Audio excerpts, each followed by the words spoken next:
first annual Cayman Young Writers Award 2021.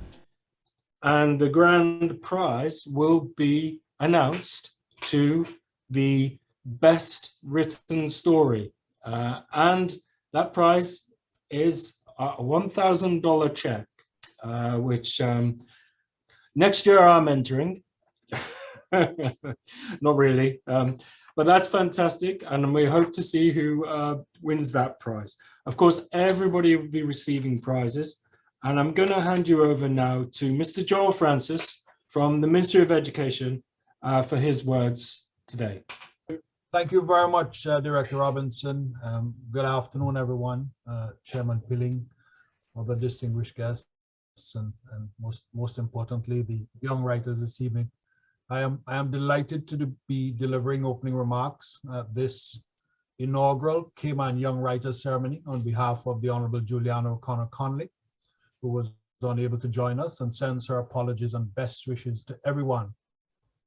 I must first commend the Friends of the Library and the Christian Lifestyle Publishing for partnering with the Cayman Islands Public Library Service to host this very notable event to recognize and develop the literary talents of our children. The initiative is a clear demonstration that you've recognized the importance of developing literacy through creative writing as a means of helping our young people to develop their own self-expression and an avenue for showcasing and promoting our history and cultural heritage. As you may know, the Public Library Service falls under the remit of the Ministry of Education, and our ministry is pleased to be a part of this and other initiatives that seek to improve education and promote literacy. The UNESCO World Conference on Eradication of Illiteracy in 1965 concluded that literacy not only prepares individuals for the workforce, but increases productivity and inspires greater participation in civic life and arouses interest in reading.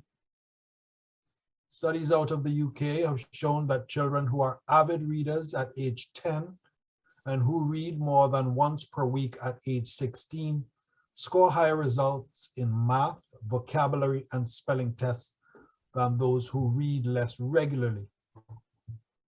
And so once again, I thank the Cayman Islands Public Library Service for empowering our children through initiatives such as the Cayman Young Writers Award that encourages and promotes literacy and the joy of reading. And in closing, I wish to congratulate all 18 of our young writers on becoming published authors. While I look forward to learning who will emerge as the top author later on in the program, I encourage everyone to continue striving for excellence as you navigate the pathways of life. So on behalf of the Honorable Juliana O'Connor Connolly, congratulations once again, and God bless everyone. Thank you, DCO. Thank you, DCO Francis. I'm now going to hand you over to our next speaker, who is Mike Pilling from Friends of the Library. Am I on? You're live. Good to go. Okay. Well, you can tell I'm not very good at the technology. And the secretary clearly hijacked my my screen. But I just wanted to say a few words about the background to the competition and how it started, which was through involvement with the Cayman Arts Festival in February of this year. We had an event to highlight a little bit more about the written word. Music and art have quite a lot of visible support, but we felt that we should do something to support literature. And so we put on an event at the festival, how to write the book you've got inside you. And Graham Morse, I think, who was on that panel, is on this call, and this is his book. At the end of that session, Karen Chin asked what she'd like to see more of. and she said she'd like to see more literature by children. So the Friends of the Library pretty quickly leapt forward and suggested perhaps we could have this competition. What we did was we set the age band 12 to 17, but several younger writers were keen to participate. I just say a few words myself about the participants. I wanted to add my thanks to all of the participants, everyone who participated. And it was, in fact, a very diverse group. We had people not just from Grand Cayman, but from Cayman Brac. We had equal numbers of boys and girls. We had people from public schools, private schools, home schools. So we were very pleased with the diversity of the people who entered. The original intent was to publish only the 10 shortlisted stories, but we made a decision along the way that we would add 5 honorable mentions to that total. So that's the total of stories that are in the book, which hopefully will be ready for distribution next week. So we can hopefully now go to our second reading, which is Erin Ewing Chow with an excerpt from her story, My Immortal Son. Our teeth somehow brighter in the sun. Like do teeth already so pearly white just illuminate in the light? I swear in that moment they did. The grass was up to our knees, snaking around our knee-high boots with a thread of thorns digging into thick, oversized jeans. Her hair was in braids, loose strands overlooked by careless fingers sticking to her sweaty forehead. What was formerly a broiling afternoon had transcended into probably the most breathtaking sunset of my life. It was a watercolor portrait, an unbelievable ombre of deep to the palest of pinks, merging with the indigos and lavenders, with hints of dandelion yellows, all splayed out against the nearing night sky. Clad in thin, woolly jumpers and denim jackets that had most definitely seen better days, it was a warmth you felt in your bones. The list was almost finished. A plethora of goals to be crossed off one by the end of summer was nearing completion, and the feeling was bittersweet. Activities resulting in near deaths, poor decisions, smaller, more insignificant places to go, and things to try. It was just about done and dusted, and we were reaching those final foreboding days to which anyone has approached the expiry date of an 8-week get-out-of-jail-free card can relate. Trekking on a bit further, we found the spot, gently laying the flowers, murmuring words that sounded frivolous, but we both knew they weren't. Rest well, and we made our way back. A couple of slams, yanks, and bangs later, we mounted into the driver and passenger seats and began our voyage home. Knocking a bit of life into the car stereo, an old tune began to play. To this day, I cannot recall what it was, nor find it. Strange how the last minutes of a song with no name can still be my favorite. We smiled at each other, singing along, forgetting words here and there, making some up as we went along, smiling, breaking out into fits of laughter at thoughts and gestures that would have made no sense to anyone else. Then, quiet. It wasn't expected when the silence settled over the car. It was a peaceful silence, one of understanding and meaning, and like so many times before, we let it be. Ever so often I'd look over to the side, and in my best attempt not to stare, I would soak in her peaceful gaze out the window, the complete look of both dismay and bliss dancing across her features. The way she was beautiful in the sense that she wasn't a cover girl or an outright pretty one. She was mine. She was speckled in freckles from head to toe, and the ridge of her nose had a small bump from where she had broken it on the playground climbing back up the slide. When we were 7, she did not wear makeup. However, on this particular day, I could pick up the hardly noticeable clear mascara coating her long brunette lashes and a thin layer of nude lip gloss. It suited her perfectly. Her usual attire was nothing form-fitting, but she was never one to show off. In the silence, my mind couldn't help but wonder. The list. 2 months ago, it had seemed unfinishable, or so we called it. Too much of the past dug up, and somehow we had defied our former selves. A couple of small-town kids with no name, much less a penny, had pulled off the impossible. I called them our former selves because somewhere along the way, I think we became more complete. We were closer to him and to each other. We did this for him. As we approached the vast and bending highway leading back into the land of tiny homes, minimum wage jobs, and crumbling edifices, the moon stared back at us from above, full in all its glory. She loved the moon. She said it symbolized immortality and eternity. We We were forever. The big ball of old rock somehow meant that there was something else out there for the three of us. We were collectively bound like the forces of the solar system, and there he was up in the stars. What I had never told her was that she was my sun, my world, and just like it, everything spun around her.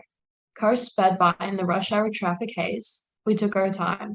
There was no rush to rejoin our families and the predictable simplicity of TV dinners and SNL. She and I basked in the moonlight, the haphazard starts and stops of my outdated radio, playing even more old-fashioned music and the feeling of being infinite. I cannot describe what came after because if I get into it, it makes it true. A daze of red and blue flashing lights, the heavy weight of another vehicle slamming into what I believe to be the side of my old Chevrolet Camaro, screams that could rip a throat to shreds, pleads and cries. The only clear visual I have from that moment is of the moon, shining into her face as I looked at her for the last time, lips parted in a smile. I could see her toothy grin glow in the radiance of moonlight, and I swear I could even see her shine for a split second. On that day, I said goodbye to two. She was no longer my son, but had joined him in the stars. Erin, a few more words from me. I wanted to spend just a minute to thank the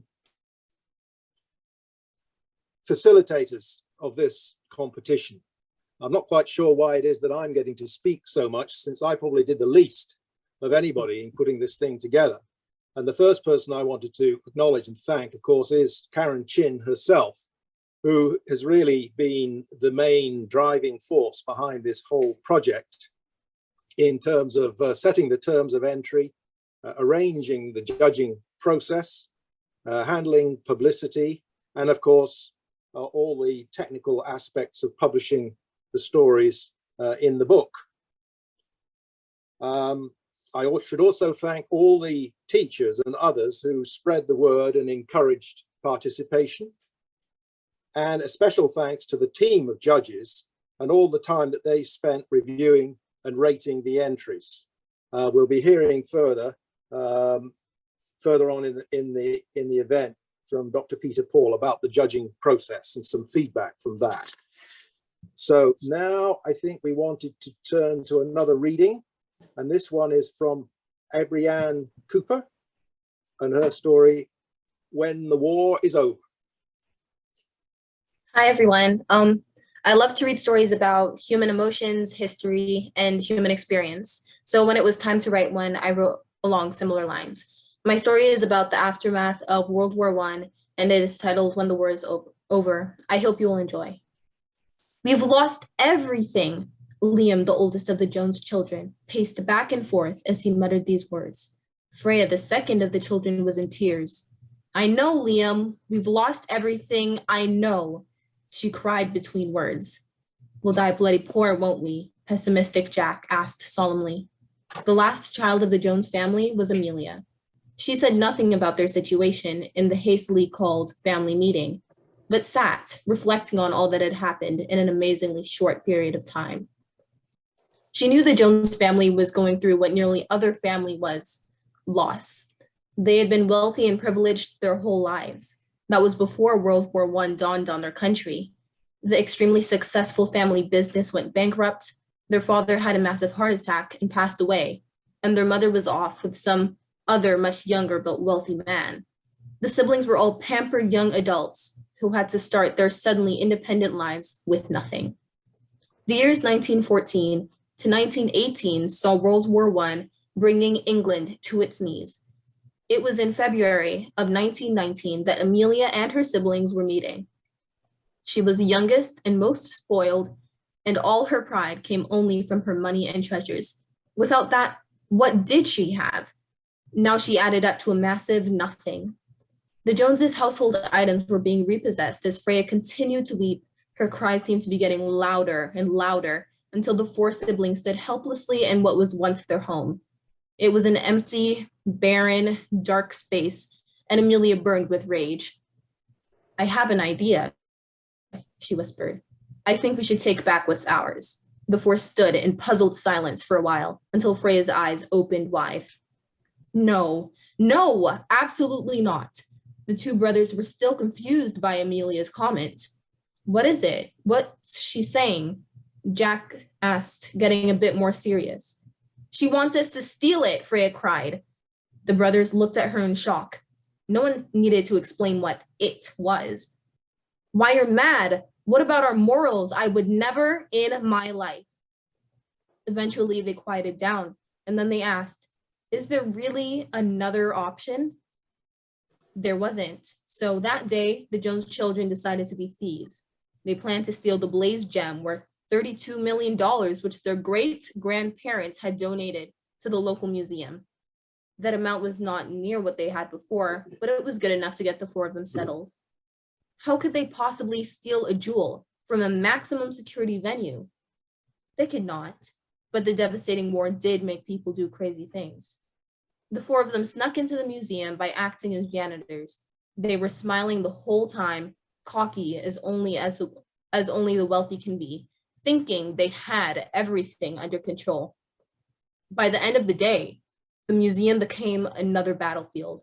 Death and blood entered the Jones Jewel Room, so named for a family that would replace prestige for prison. At the end of the story, who dies, who lives, who is broken, and what happened next? You need to buy our books to find out. Thank you. Very good. Thanks very much, Adrienne. Am I back on again?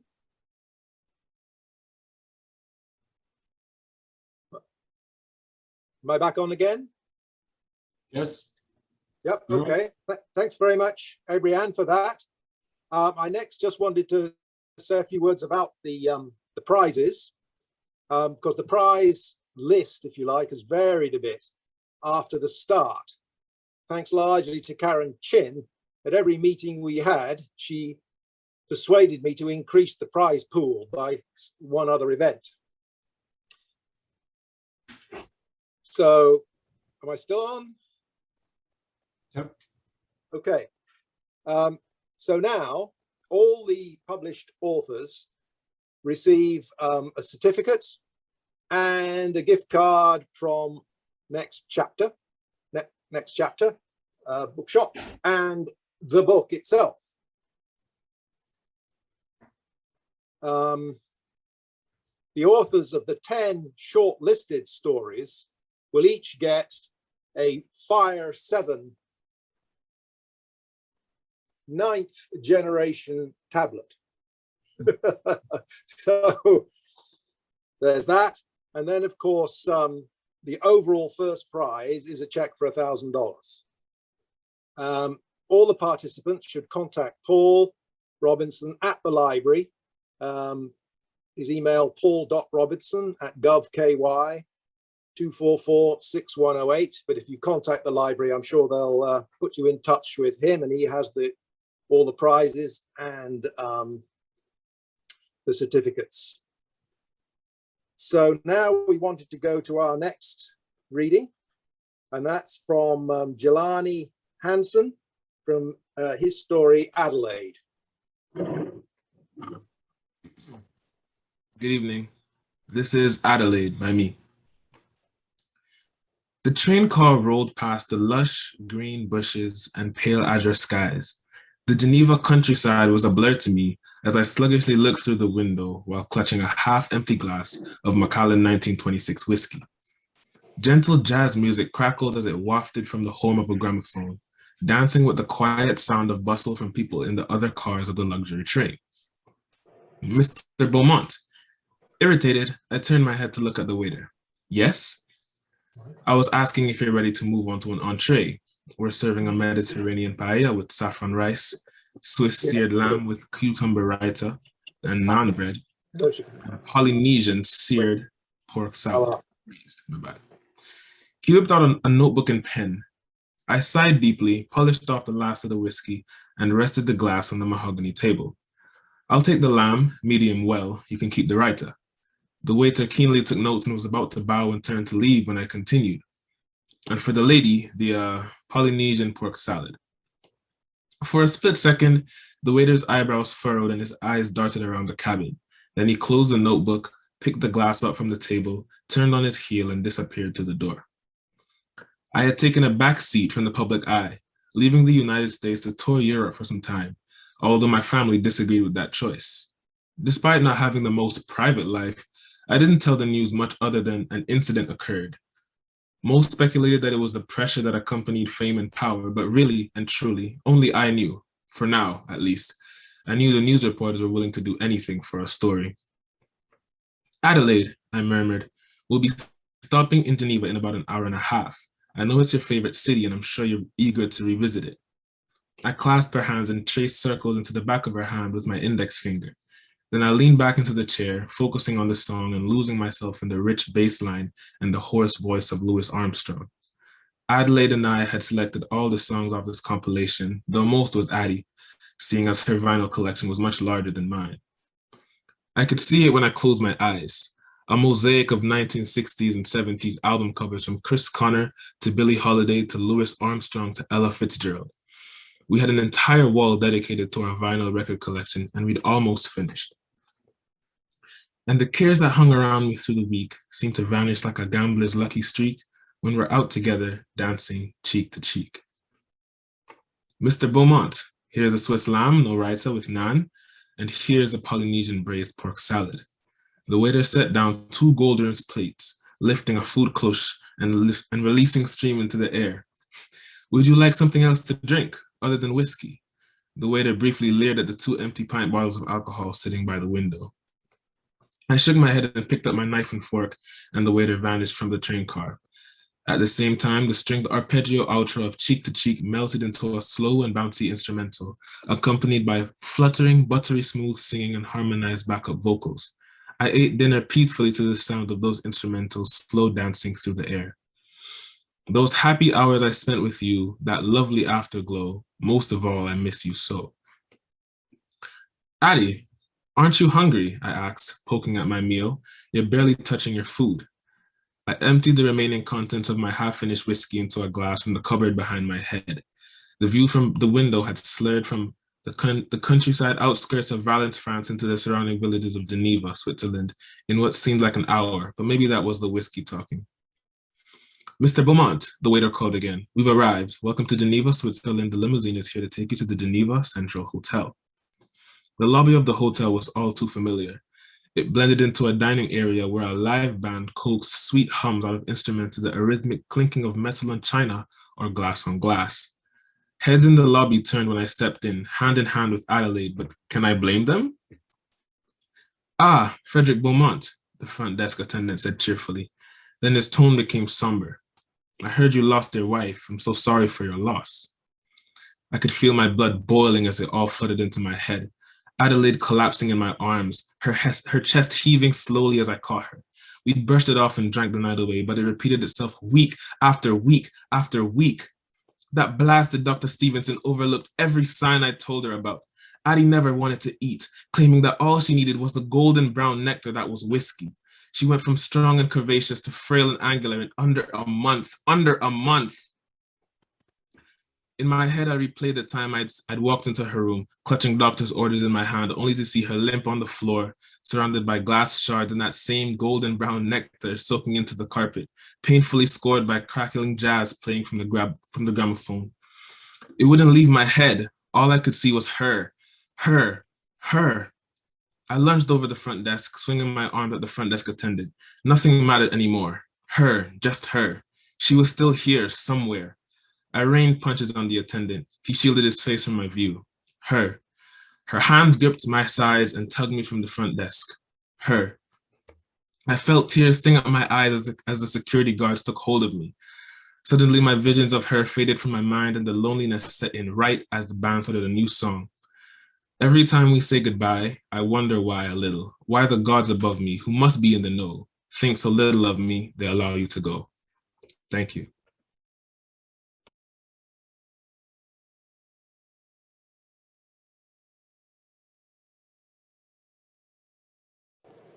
Thanks very much, Jelani.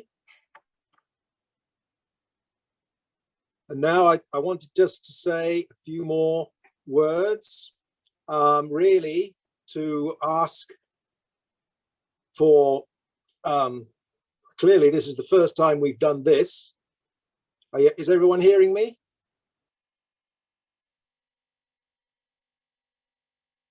Okay. This is the first time we've done this.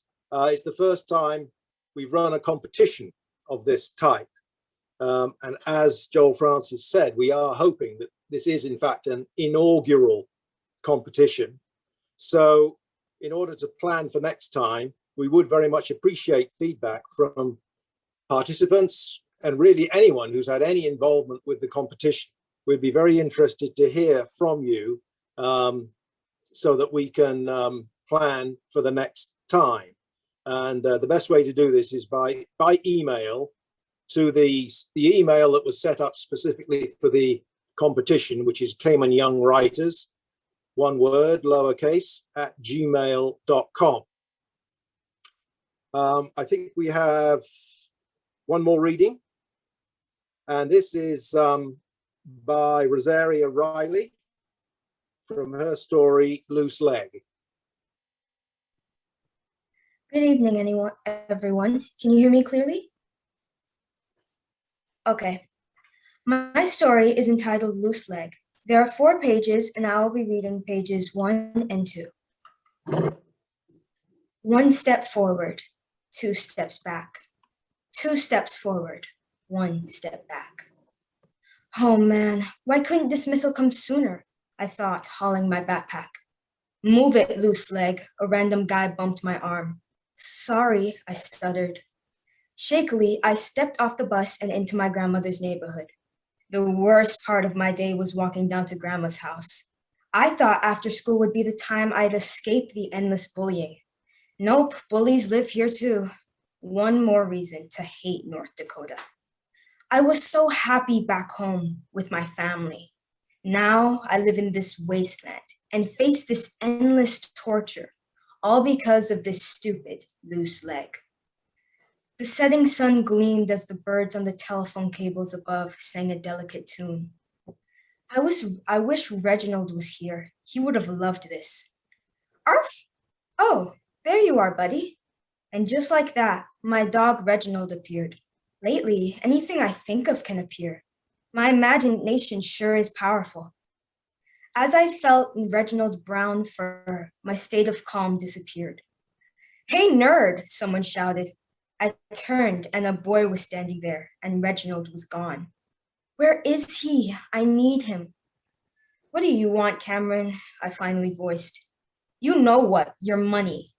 I didn't have much, only the $5 Grandma said was only for emergencies. I guess this qualified. I gave it to him.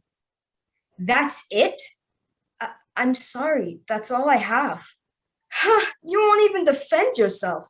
You really are a weird, loose-legged nerd. He violently shoved me and left. Perfect, I sniffed, looking at the bloody scratch on my leg. Just what I need. My heart filled with shame as I picked myself up. With each step, my face got tighter, concealing the tears. Why can't Mom be here? I shouted, looking to the skies. None of this would happen if she was. At the door, my tears finally escaped through my eyes.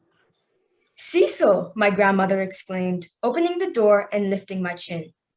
Mava, that hurts, I quietly said as I struggled to get out my grandma's grip. I always called her Mappa. My mom called her that when she was younger too. I thought it was a nice name. Have you been crying? She asked loudly. Mappa, can we please go inside? Everyone can hear us, I said, entering the house. The place smelled of old furniture, burning candles, and something delicious cooking. Fish.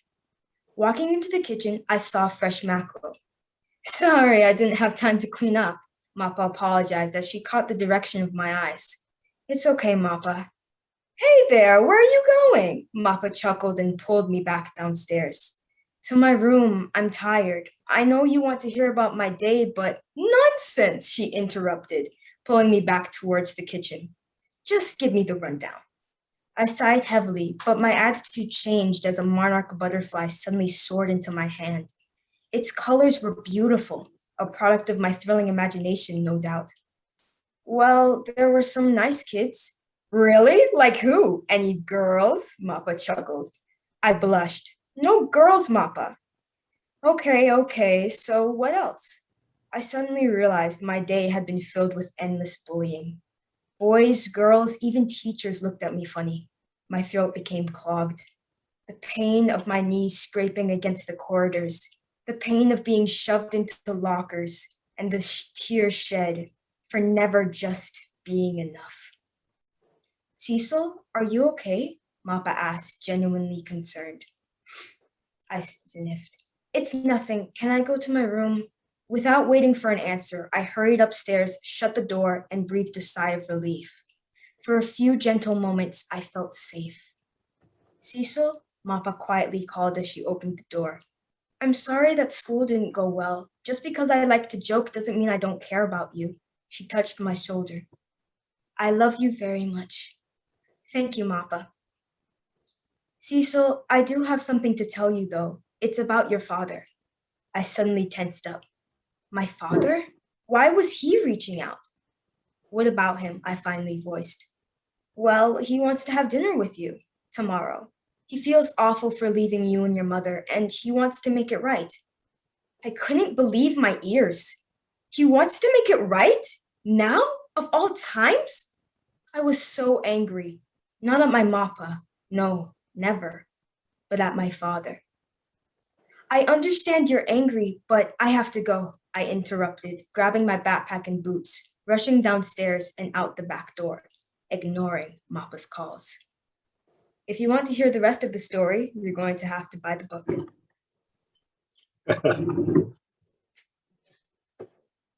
Thanks very much, Rosaria. One final word from me, and that really is about the future of the competition and of this event particularly. Obviously, our first choice was to have the event at the old library, which would have been ideal. But with all the events that are going on right now, clearly that wasn't possible. And Zoom may well be the way of the future for this.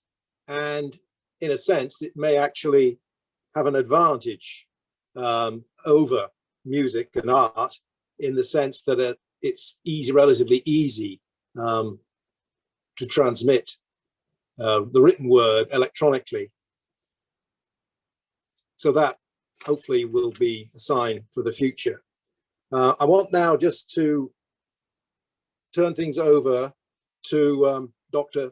Peter Paul, who was on the judging panel, for a few words about the judging process and things that have come out of that. Dr. Paul is a special assistant to the president of UCCI for a wide variety of matters, including building relationships with private sector organizations. So Dr. Paul, we'd appreciate hearing your feedback from the judging process. Thank you very much. My apologies, first of all, for the technical challenges I faced. I want to keep moving. I know we're probably a little behind schedule, but I was indeed very honored to participate as a judge for this wonderful group of young writers. As I was reading through each of those entries, I was really amazed at the range of topics, the settings, the vocabulary, the styles of writing that I found among all the submissions. And what was common to all was that there was an original voice and an earnestness and authenticity that I found really kind of leapt up from the pages to me. And, you know, as we get older in our professional lives and so on, we try to value things like having a dispassionate voice and being distant and objective and so on. But I think with these young people, you know, there was a vitality and a vibrancy to the writing that was so earnest and refreshing to me. And so I thoroughly enjoyed reading it. And in my mind's eye, I could see these young people really enjoying themselves and being expressive and really, you know, going for it. And I think, you know, writing is, as we all know, quite difficult in the best of times, and editing is even more challenging. And but I could, you know, despite all that, I could see that people were freely expressing themselves almost with a kind of abandon, which was really nice to see. And the sheer range just blew me away. I'll make two quick points this evening. One was, you know, I think it takes real courage to put one's work out there for everyone to consume and critique. And it's no longer yours and can be tightly held, and it's in the public sphere now. And some people will love it, and some people will have some feedback and critique of what's out there. And we have to commend these young people for really putting themselves out there, being vulnerable, and coming up with original ideas and expressing themselves so sincerely. So I want to say, even the younger people, ages 12 to 14, I was very impressed by the kind of sincere voice that came across. I want to, in my book, anyone who participated in this competition and put themselves out there is already a winner. Entering the competition, delivering the finished product itself is, makes you a winner. So congratulations to everyone. The second thing, very briefly, I'll state is, I think there's no shortcut to writing well. It takes discipline and getting feedback and doing it over and over again. And sometimes not everything you hear is valid and needs to be incorporated, but, give every critique a fair hearing is what I'd say to the young people. And there's one more enjoyable way to getting better at writing, and that's lots of reading. As Dr. Cooper was just saying, find some writers whose works you enjoy and devour that, and in the end, you'll see that you're finding new ways to express yourself, and your imagination is sparked in new ways. I'm really gratified and thrilled to see, these literary interests in young people being encouraged and nourished through competitions like this. I know it's a lot of work for a whole team to put together and pull off this way. So my kudos to the whole team behind the effort. But I also want to recognize the hard work of these young people themselves. You've not just made your parents and your teachers and friends proud, but you've made us all proud. And as we were just saying, the future is bright indeed. So congratulations and thank you. Thanks very much, Dr. Paul. I would echo those sentiments and simply say that in order to develop those skills, I think it's important that you keep writing, not necessarily stories all the time, but just keep writing, letters, anything really, just to keep the skills going. We did run a couple of workshops as part of this competition. We're hopeful that we'll continue that and develop ideas, as we go forward. Well, next up, we have Dr. Stephanie Fullerton Cooper, who's Assistant Professor of Language and Literature at UCCI. She's involved with the Cayman Literary Society, amongst many other things. And we very much appreciate getting her views on this competition and how we can develop it further in the future. Thank you so much. That's quite the task you're giving me there, but I wanted to firstly start by saying congratulations. Am I being heard? Yes, awesome. I want to start by saying congratulations to all of the participants. This is absolutely wonderful. Congratulations, boys and girls, ladies and gentlemen. I think I am especially enjoying the diversity. I'm really enjoying just sharing your work and getting a chance to see what your imagination has produced. But other than that, I truly want to congratulate you, not just on what you have produced in terms of the story, but how very well you have presented them to us this afternoon. They really are very interesting, but your reading has brought them all to life. And I want to applaud that as well. Congratulations too to the organizers. You have really done something here that's wonderful. And I'm very happy to hear especially that the intention is for this to continue. So I'm here today because I am representing the Cayman Literary Society. The Cayman Literary Society, as its name suggests, is very interested in simply promoting literacy and an appreciation for literature and the arts, the verbal art here in the Cayman Islands. We are very much interested in supporting especially our youth. And from what I am seeing this evening, Cayman's future is looking really very bright. I am wanting to let you know that the Literary Society is sponsoring the writing competition in the form of making available gift certificates to our top 10 participants. We also intend to continue to promote literacy and an appreciation of the verbal art throughout the Cayman Islands by offering similar gift certificates to a number of our local schools. We are encouraging reading competitions. We know some schools are already active there, but we really want to encourage reading competitions, and we want to support that, give the students something of an incentive for them to continue to do reading, because reading will eventually improve their writing as well. The Literary Society also does book reviews. So for those of you on here who might be authors and might want your books to be reviewed, you can certainly reach out to us. We're more than happy to support you there. And we're also going to be hosting future writing competitions. Creative writing, yes, creative writing workshops, but also essay writing competitions. We want to see our youth especially just thrive in this particular area.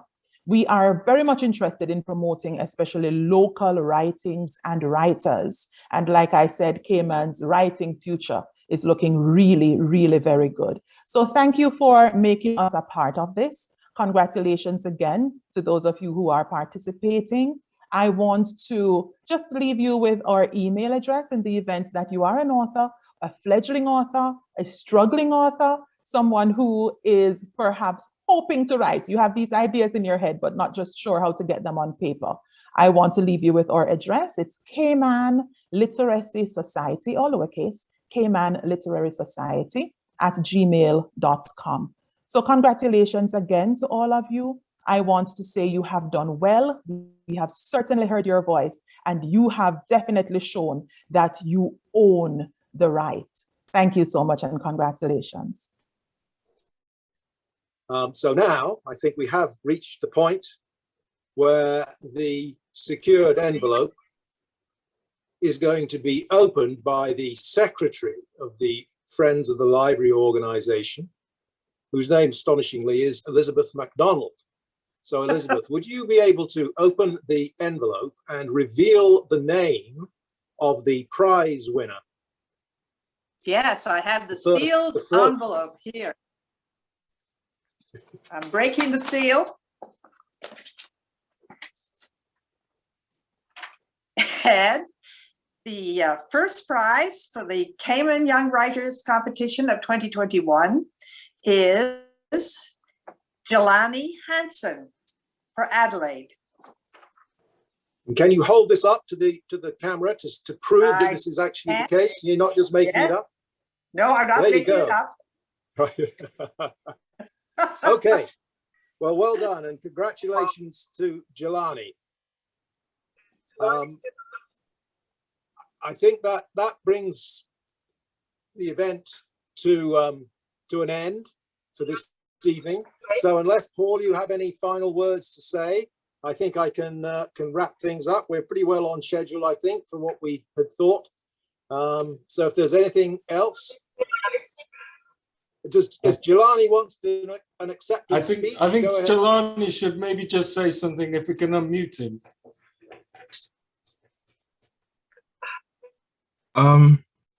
Hi. Wow. I'm kind of speechless. Thank you to everybody that helped me write it. Thank you to my parents, my whole family, to my extended family for supporting me. Wow, I really don't know what to say. Thank you to the organizers, to the judges. Thank you to everybody that supported me from church and school as well. I am really grateful. I'm really happy. I almost can't even believe it, but thank you all so much. I really appreciate it. Okay, very good. Speaking for myself, all I can say is that I don't know where you got the idea. It can't be from personal knowledge, but you did choose a very fine Scotch to feature in your story.